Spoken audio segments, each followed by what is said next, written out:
ಪುತ್ರನ ಫೈರಿಂಗ್ ಆಗಿದೆ. ಪೊಲೀಸರ ತನಿಖೆ ಈಗ ಚುರುಕುಗೊಂಡಂತ ರಾಮನಗರ ಜಿಲ್ಲೆ ಬಿಡದಿ ಪೊಲೀಸರ ತನಿಖೆ. ಬಿಡದಿ ಇನ್ಸ್ಪೆಕ್ಟರ್ ಶಂಕರ್ ನಾಯಕ್ ನೇತೃತ್ವದಲ್ಲಿ ತನಿಖೆ ನಡೀತಾ ಇರೋದು. ಮುತ್ತಪ್ಪರೈ ಪುತ್ರನ ಮೇಲೆ ಫೈರಿಂಗ್ ಆಗಿದ್ದು ಪೊಲೀಸರು ಈಗ ತಮ್ಮ ತನಿಖೆಗೆ ಮತ್ತಷ್ಟು ವೇಗವನ್ನ ಪಡ್ಕೊಂಡಿದ್ದಾರೆ. ರಾಮನಗರ ಜಿಲ್ಲೆ ಬಿಡದಿ ಪೊಲೀಸರು ತನಿಖೆಯನ್ನ ಮುಂದುವರಿಸಿರೋದು.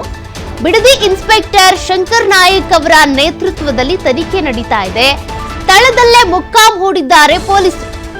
ಬಿಡದಿ ಮನೆಯ ಸಿಬ್ಬಂದಿಯನ್ನ ವಿಚಾರಣೆ ಮಾಡ್ತಿದ್ದಾರೆ.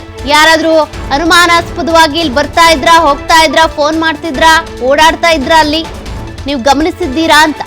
ಇನ್ನು FSL ಹಾಗೂ ಶ್ವಾನ ದಳದಿಂದ ಕೂಡ ಸ್ಥಳ ಮಹಜೂರು ನಡೀತಾ ಇದೆ. ಬಿಡದಿಯಲ್ಲಿರುವಂತಹ ಮುತ್ತಪ್ಪ ರೈ ಮನೆ ಬಳಿ ಪರಿಶೀಲನೆ ಮಾಡ್ತಿದ್ದಾರೆ ಪೊಲೀಸರು. ಜೊತೆಗೆ ಡಾಗ್ ಸ್ಕ್ವಾಡ್ ಬಂದಿದ್ದಾರೆ, FSL ತಂಡ ಬಂದಿದೆ. ಏನೇನ್ ಅಲ್ಲಿ ಮಾಹಿತಿ ಸಿಗಬಹುದು, ಏನೇನ್ ಸಾಕ್ಷ್ಯಾಧಾರಗಳು ಸಿಗಬಹುದು, ಫುಟ್ ಪ್ರಿಂಟ್ ಏನಾದ್ರೂ ಸಿಗುತ್ತಾ ಅವ್ರು ಬಂದು ಓಡಾಡಿದ್ರು ಅನ್ನೋದಕ್ಕೆ, ಅಥವಾ ಅವರ ವಸ್ತುಗಳೇನಾದ್ರೂ ಅಲ್ಲಿ ಬಿದ್ದಿದ್ಯಾ, ಇದಕ್ಕೆ ಸಂಬಂಧಪಟ್ಟಂತೆ FSL ತಂಡ ಒಂದಷ್ಟು ಪರಿಶೀಲನೆ ಮಾಡ್ತಾ ಇದೆ, ಮಾಹಿತಿ ಕಲೆ ಹಾಕ್ತಿದೆ, ಸಾಕ್ಷ್ಯಾಧಾರಗಳನ್ನ ಸಂಗ್ರಹಿಸ್ತಾ ಇದ್ದಾರೆ. ಮತ್ತೊಂದು ಕಡೆ ಡಾಗ್ ಸ್ಕ್ವಾಡ್ ಕೂಡ ಇದೆ.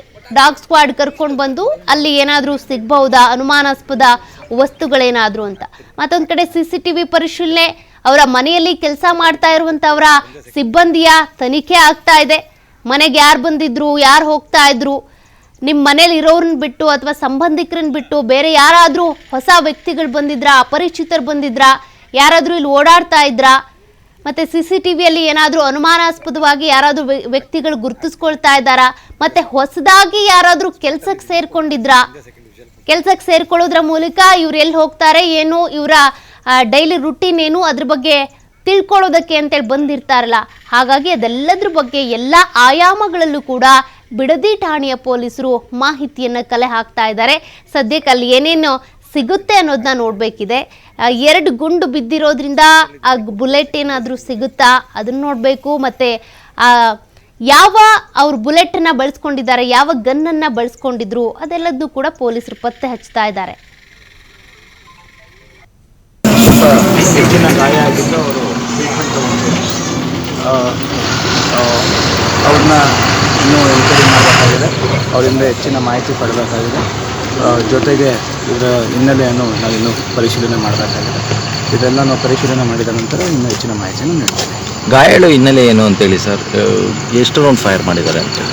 ಸದ್ಯಕ್ಕೆ ಮೇಲ್ನೋಟಕ್ಕೆ 1 ರೌಂಡು ಫೈರಿಂಗ್ ಮಾಡಿರೋದು ತಿಳಿದು ಬರ್ತಿದೆ.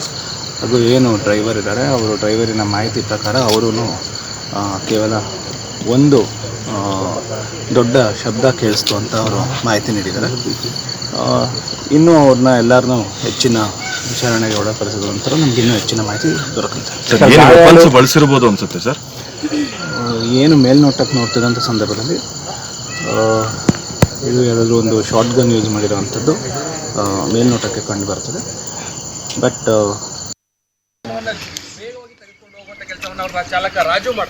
ಮತ್ತಷ್ಟು ಡೀಟೇಲ್ಸ್ ಕೊಡ್ತಾರೆ ಪ್ರತಿನಿಧಿ ಸಂತೋಷ್ ಪಟೇಲ್. ಸಂತೋಷ್, ಮುತ್ತುರೈ ಅವರ ಪುತ್ರ ಆಗಿರುವಂತ ರಿಕ್ಕಿ ರೈ ಅವರ ಮೇಲೆ ಶೂಟೌಟ್ ಆಗಿದೆ. 2 ಬಾರಿ ಈ ರೀತಿ ಶೂಟೌಟ್ ಮಾಡಿದ್ದಾರೆ ಅನ್ನೋದು ಗೊತ್ತಾಗ್ತಾ ಇದೆ. ಜೊತೆಗೆ ಪೊಲೀಸರಿಗಾಗಲೇ ಬಿಟ್ಟು ತನಿಖೆಯನ್ನ ನಡೆಸ್ತಾ ಇದ್ದಾರೆ. ಬಟ್ ಈಗ ಏನ್ ಮಾಹಿತಿ ಲಭ್ಯವಾಗ್ತಾ ಇದೆ, ಯಾರು ದುಶ್ಮನಿಗಳು, ಹೇಗೆ ಸ್ಕೆಚ್ ಹಾಕಿದ್ರು?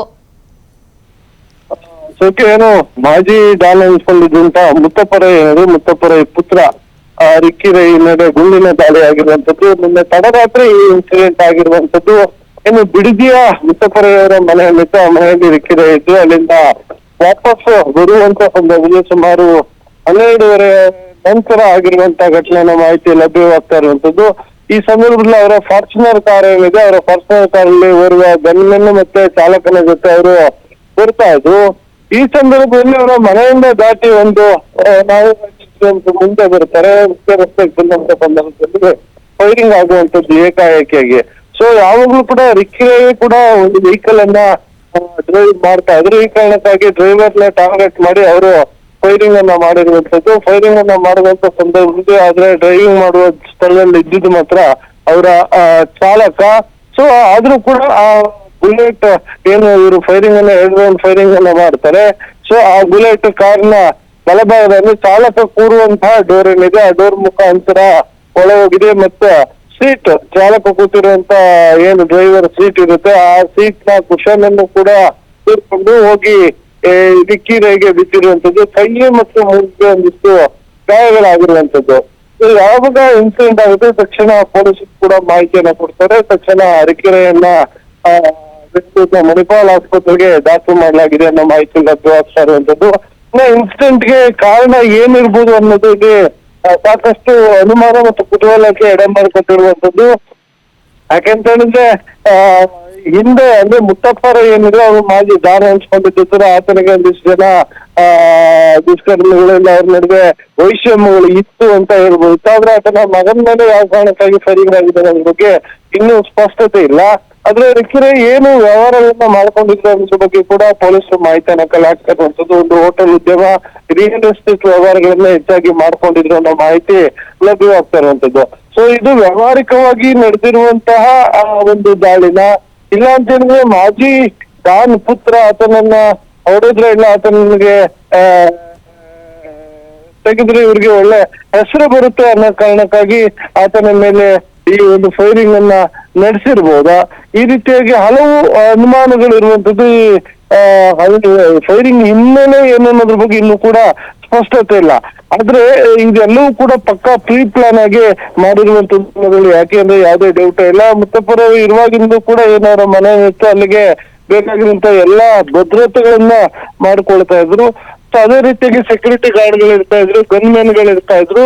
ಸೊ ಇವರೆಲ್ಲರ ನಡುವೆ ಈ ರಿಕ್ಕಿ ರೈನ ಮೂವ್ಮೆಂಟ್ಗಳು ಸೊ ಯಾರಿಗೂ ಗೊತ್ತಾಗದ ರೀತಿಯಲ್ಲಿ ಇರ್ತಾ ಇತ್ತು ಯಾವಾಗಲೂ. ಯಾಕೆಂದ್ರೆ ಅವರ ತನ್ನ ಮಾಜಿ ದಾನ ಆಗಿರೋ ಹಿನ್ನೆಲೆಯಲ್ಲಿ ಈತನ ಓಡಾಟ ಯಾರಿಗೂ ಗೊತ್ತಾಗದ ರೀತಿಯಲ್ಲಿ ಆತನ ಕೂಡ ನೋಡ್ಕೊಳ್ತಿದ್ದ. ಸೊ ಅದರ ಜೊತೆಗೆ ಈ ಎಲ್ಲಾ ಮಾಹಿತಿಯನ್ನ ತೆಗೆದುಕೊಂಡು ರೆಕ್ಕಿ ಮಾಡಿದ ನಂತರ ಈ 2 ಬಾರಿ ಗುಂಡಿನ ದಾಳಿಯನ್ನ ನಡೆಸಿರುವಂತದ್ದು. ಅಂದ್ರೆ 2 ದಿನಗಳ ಹಿಂದಷ್ಟೇ ವಿದೇಶದಿಂದ ರಿಕ್ಕಿ ವಾಪಸ್ ಆಗಿದ್ರು ಅನ್ನೋ ಮಾಹಿತಿ ಇರುವಂತದ್ದು. ಸೊ ಈ ಎಲ್ಲಾ ಮಾಹಿತಿಯನ್ನ ಆಧಾರವಾಗಿಟ್ಕೊಂಡು ಮತ್ತೆ ಅವರು ಮನೆಯಿಂದ ಹೊರ ಬಂದ ನಂತರ ಇಷ್ಟೇ ಮೀಟರ್ ದೂರದಿಂದ ಹೊಡೆದ್ರೆ ಮಾತ್ರ ಅದು ಆತನಿಗೆ ತಳ್ಳಲಿಕ್ಕೆ ಸಾಧ್ಯ ಅನ್ನೋದು ಪ್ಲಾನ್ ಮಾಡಿ ಈ ಒಂದು ಗುಂಡಿನ ದಾಳಿಯನ್ನ ಮಾಡಿರುವಂತ ಸಾಧ್ಯತೆ ಇದೆ. ಇನ್ನ ಈ ಗುಂಡಿನ ದಾಳಿಯಲ್ಲಿ ಸುಪಾರಿ ಕಿಲ್ಲರ್ಸ್ ಏನಾದ್ರು ಬಳಸಲಾಗಿದೆ, ಶಾರ್ಪ್ ಶೂಟರ್ಸ್ ಮಾಡಿರುವಂತ ಸಾಧ್ಯತೆ ಇರುತ್ತೆ. ಸಾಮಾನ್ಯವಾಗಿ ಗನ್ ಪಿಸ್ತೂಲ್ಗಳನ್ನ ಬಳಸುವಂತವ್ರು ಯಾರಿರ್ತಾರೆ ಅಂತವ್ರಿಗೆ ಅಷ್ಟು ಶಾರ್ಪ್ ಆಗಿ ಆ ರಾತ್ರಿಯಲ್ಲಿ ಹೊಡಿಲಿಕ್ಕೆ ಯಾರು ಶಾರ್ಪ್ ಶೂಟರ್ನ ಬಳಸ ಈ ಒಂದು ಥ್ಯಾಂಕ್ ಯು ಸಂತೋಷ್ ಡೀಟೇಲ್ಸ್ಗೆ. ಮುತ್ತಪ್ಪ ರೈ ಅವರ ಮೇಲಿನ ದ್ವೇಷಕ್ಕಾಗಿ ರಿಕ್ಕಿ ರೈ ಅವರ ಮೇಲೆ ಶೂಟೌಟ್ ಆಯ್ತಾ ಅಥವಾ ವ್ಯವಹಾರಗಳಿಗೆ ಸಂಬಂಧಪಟ್ಟ ದ್ವೇಷದಿಂದ ಆಯ್ತಾ, ಅದನ್ನ ಪೊಲೀಸರು ಈಗ ಮಾಹಿತಿಯನ್ನ ಪತ್ತೆ ಹಚ್ಚಬೇಕಿದೆ.